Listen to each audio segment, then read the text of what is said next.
तो मुझे इस बार क्या करनी है, एल्कीन से, यानी कि रहा एल्कीन, और किसका एडिशन करना है, HX का।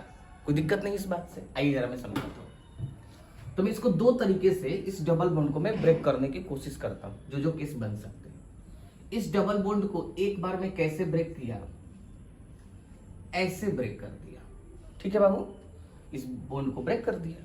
तो यहां कैसा चार्ज आ जाएगा बाबू, प्लस का, और यहां कैसा चार्ज आ जाएगा बाबू, माइनस का। तो मैं क्या करता हूं, यहां प्लस बना लिया, कोई दिक्कत वाली बात है नहीं। अब मैं आपसे पूछूंगा इस प्लस के पास कितने अल्फा हाइड्रोजन, तो आप कहेंगे सर 3 यहां, 3 यहां और 3 यहां। इतना तो हम लोग पढ़े हैं ना कि एक कार्बन 4 बॉन्ड बनाता है, एक बॉन्ड बनाए हैं तो 3 हाइड्रोजन होंगे। कितने अल्फा हाइड्रोजन बाबू, 9 अल्फा हाइड्रोजन। यदि मैं इस बॉन्ड को ऐसे ना ब्रेक करके, यदि किसी के दिल में ये बात आ गई कि सर ऐसे ब्रेक नहीं करिए, ऐसे ब्रेक करिए, तो उस समय हम लोग क्या करेंगे बाबू, कुछ नहीं, जिधर से जा रहे हैं वहां क्या होगा बाबू, प्लस।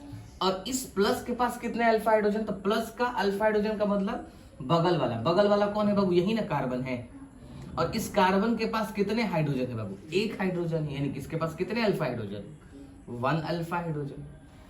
अब मुझे बताओ 9 अल्फा हाइड्रोजन को तहजीब में लेगी कि 1 अल्फा हाइड्रोजन को, सर आप बोलेंगे 9 अल्फा हाइड्रोजन को, यानी कि ये क्या कहलाएगा बाबू, लेस स्टेबल कहलाएगा, और ये क्या कहलाएगा बाबू, मोर स्टेबल कहलाएगा। इसका मतलब ये हुआ कि हम लोग का जो आंसर होगा वो क्या होगा बाबू, ध्यान से देखिएगा, यहां प्लस था, प्लस बन गया तो इसके पास अब कौन आएगा बाबू, सीएल आएगा।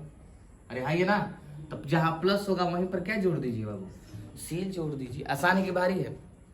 यानी कि आपको बॉन्ड को ब्रेक करना है और प्लस को स्टेबल बनाना है। जैसे ही स्टेबल बन गया उसके बाद आप हेलोजन को बुलाकर चिपका दीजिए, डन है।